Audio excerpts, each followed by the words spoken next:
Hello everyone, this is Dante and you're watching Dante Raids. Today we're playing Raid Shadow Legends on the main account. Just in case you haven't seen it, I'm taking part in the Hell Hades Free-to-Play Challenge 2025. That has most of my attention at this point. My main account is on autopilot most of the time. Most I do is dailies, Siege, CVC and live arena depending on the time I have available. On the free-to-play at this point I'm just farming food for the next 6-star. There is nothing really interesting today. There will be a progress update the following couple of days. Today I want to talk about Siege defenses and mainly defense I want to try on the next one. Our clan is doing great so far in Siege. Most if not all of us have Lamassu already. I have been using the same defenses for the past few sieges and I think it is time for a change. What I want to try next is a Sacred Order only post. The reason for that is that I have a Falmond Mornsword, the faction Unity champion. And also lately this faction has gotten a couple of new champions, Alice and Noel, that are pretty great champions and I want to use them. Today I want to talk about the way I'm personally tackling a defense for Siege. First of all, what I do is just check the function and identify the biggest dangers. What skills are more prominent and if something is missing from the function. What I consider biggest dangers in a function are mythical champions, lockout or CC champions and unity champions. The next thing I ask myself is first of all if I have the champions to do this or do I have a counter for them. The third part I'm always trying to have in my team is an element of surprise. This could be an off-meta champion, a weird build on any champion, or anything else you could think that would surprise your opponent. For example, you could have an epic champion with your faster gear in the account and have an epic champion over 450 speed. This would be a great surprise for anyone. And the fourth part of my equation is to build survivability first as a priority, CC second. When I say CC I mean crowd control debuffs or lockout, and last damage. So talking about Sacred Order, of course they have one of the greatest damage dealers in the game, Siegfried. And although I don't consider damage dealers a great threat, Siegfried is an exception because of first of all his passive, that he cannot be killed easily, because if you try to kill him he puts block damage on himself for 2 turns, and if he's the last one standing in the team he revives everyone. But even without his revive, he has one of the biggest damage dealing abilities in the game, that a well built one can even cut through stone skin, so you're never safe. The ways to counter Siegfried are easy. You have to never let him take a turn, basically. So we have to CC him constantly and try to never let him kill anyone, because if he kills one of our team, then he will attack everyone with surplus damage, and that will kill anyone even with stone skin on them. Next threat on Sacred Order I would consider Falmond Mornsword, the one that I have also. Most of his abilities are doing some damage. He's not the best damage dealer, but he can do decent damage. But what makes him great is his passive, Till My Last Breath, where he decreases the damage taken by this champion by 10% for each turn taken by an ally or enemy before this champion next turn, resets at the end of this champion turn. This means that if our allies and enemies takes at least 10 turns before we do, then we take 0 damage. If we have one faction ally, then fills an ally's turn meter by 2% whenever they place a buff or debuff. With two faction allies, we place a revive on death buff for one turn on the ally whenever their HP drops below 50%. And with three faction allies, all allies are immune to cooldown increasing effects. So basically this passive helps himself and the whole team to stay alive as much as possible. And when he takes a turn, he can do some decent sneaky damage. Another damage dealer we could consider a threat is of course He-Man, which is a new champion and many have him. And that's because he ignores Stone Skin with his A2 and has a huge AoE damage skill that can put down whole teams. Next on the list I would consider Cardiel a threat, because depending on the gear the opponent has, he can be used as a very fast champion that can do ally attack and keep the team alive with a revive on death and block debuffs. But also he is usually geared as a high resistance champion that you can't really touch, and then he cleanses the team if you CC them. Next we have two couples, the OG couple Venus and Cupidus, where together they are very strong because Venus can remove all buffs from all enemies and has a 50% chance of granting an extra turn when he's with Cupidus. This is very strong in this faction, especially because she's the only one that can do it apart from Hope the Epic. And Cupidus, when he is with Venus, he constantly counterattacks with his A1 when you touch him, and he hits very hard. And the new couple that I am going to use is Noel and Sir Nicholas. Sir Nicholas is an OG HP nuker that also has a continuous heal and unkillable skill.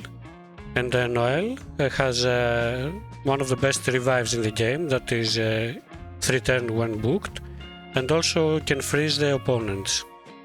Especially when she is with Sir Nicholas, this freeze cannot be blocked and does not need any accuracy.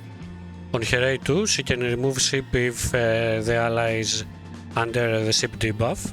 If not, then she removes all debuffs from the ally, and if the ally is Sir Nicholas, then Sir Nicholas instantly activates the Goodwill skill, which is his unkillable skill.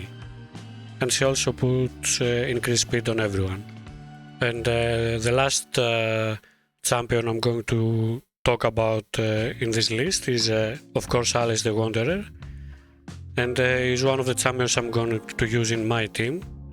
On her A1 she attacks one enemy 2 times and places an extra hit if the target has any active skills on cooldown, and each hit has a 100% chance of decreasing the duration of a random buff on the target by 1 turn.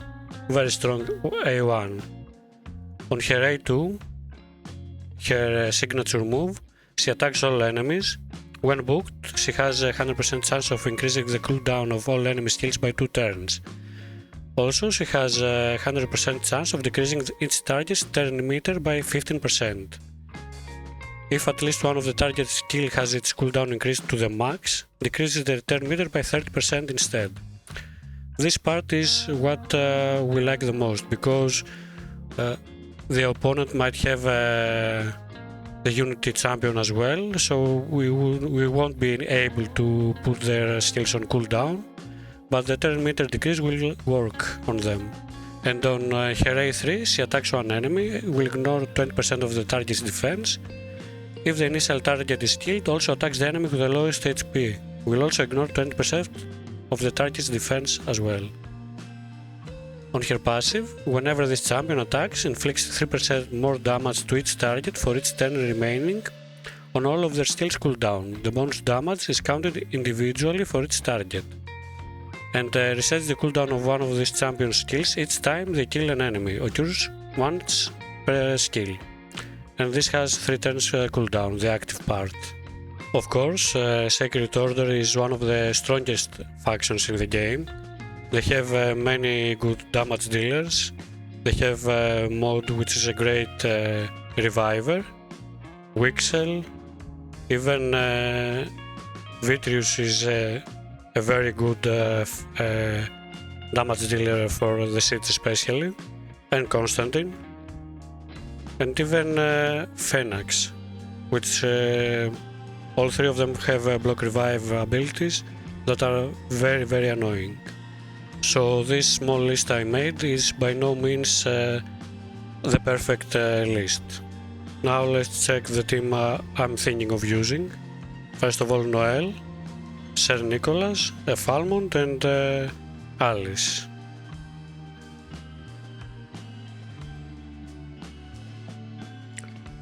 What we want to do is start with Heartkeeper, which is her freeze. Then Sir Nicholas prioritize Goodwill, which is his unkillable. Falmont we leave him as is, and Alice we prioritize Clockwork Cyclone. Let's see how it will do.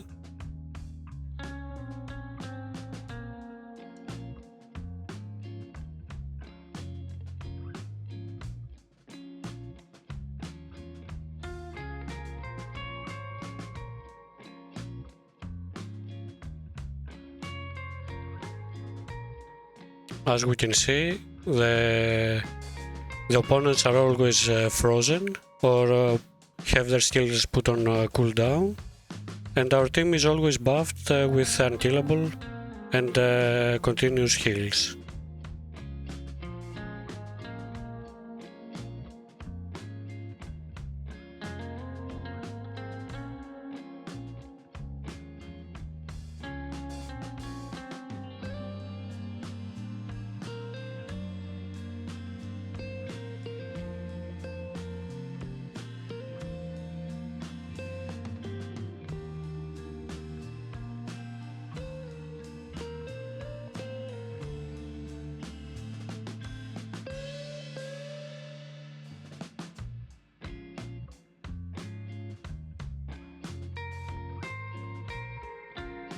As we can see, this team's strength is not in its damage, but in its survivability and crowd control abilities.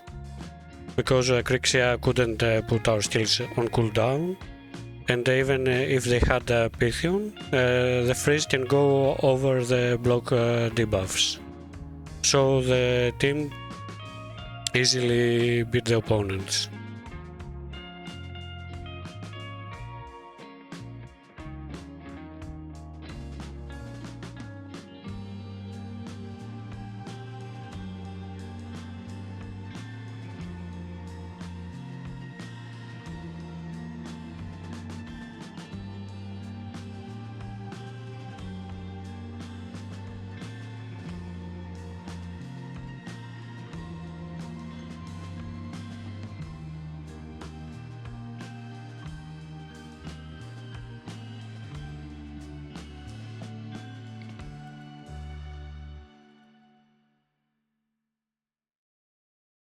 Here you can see we even beat a team with a similar strategy. Now let's check the builds and how we're tackling this defense. Disclaimer, the builds are not finished because I ran out of silver, of course, but we can see basically my way of thinking. First of all, I want Alice as fast as possible with decent accuracy and in merciless gear. I want her with merciless not only for the extra damage, but mainly for the 30% chance to decrease a random skill's cooldown by 1 turn when dealing damage. So this is why we prioritize the Clockwork Cyclone before, because we want her to spam this ability as often as possible. So even if as you saw in our battle, they have Falmond in their team, and we can't increase the cooldowns. We can decrease their turn meter, and this is very important because if we have them frozen and decrease their turn meter, then the fight is ours. Next is Falmond, where we have him in 6-piece stone skin. What we need from him is mainly stay alive, so that's why we choose stone skin, and do some damage. So we do have him crit capped, and as much attack and crit damage as our gear allows it. But having him in 2-turn stone skin is very important, so he stays alive. And of course have him slower than the rest of the team, so his passive works and takes less damage the more turns the allies and enemies take. But of course, if you have some damage in him, when he takes a turn, he will be able to finish some of the opponents that are low health. Next we go with Lady Noelle, where the most we want from her is have some survivability. Stone skin and pinpoint would be great, but have her as fast as possible. Accuracy is not important in this team because most of her abilities are irresistible because of Sir Nicholas in the team. But we want pinpoint so the opponents can't CC her, and stone skin because we don't know if who will be the fastest in the battle. And last but not least is Sir Nicholas, where the ability we want from him is Goodwill, where he places an unkillable buff and 15% continuous heal. This is the ability we want to spam all the time. But since we have in the function champions that remove buffs, the best we could do is have him in 9-piece protection, where we have 75% chance to place a protected buff, and also allies deal 5% more damage per each buff placed by the wearer. So protection set is very important so that we keep our buffs on us all the time, or at least have the highest probability to do so. So as with Falmond, we chose the gear set for utility first and damage second. Of course we have him with 100% and over crit rate and as much crit damage as we could, but this was not the priority. So as you can see, the team's priority is not damage based, but survivability first. So we stay alive and chip away the health of our opponents. And especially in Siege, it's not important just to win, but stay as much as possible in the fight if you lose.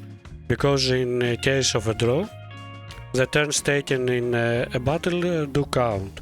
So we want, if we lose, to have the opponent in the battle for a lot of turns. And this team will accomplish this. So this is one of the teams I want to try in Siege next. I'm very curious to see how it will do. Thanks everyone for watching. If you like this kind of content, please like and subscribe. And of course leave a comment with your suggestions and ideas for Siege or for this team particularly. Especially any ideas for making it better is really appreciated. Thanks again for watching. Until next time, take care.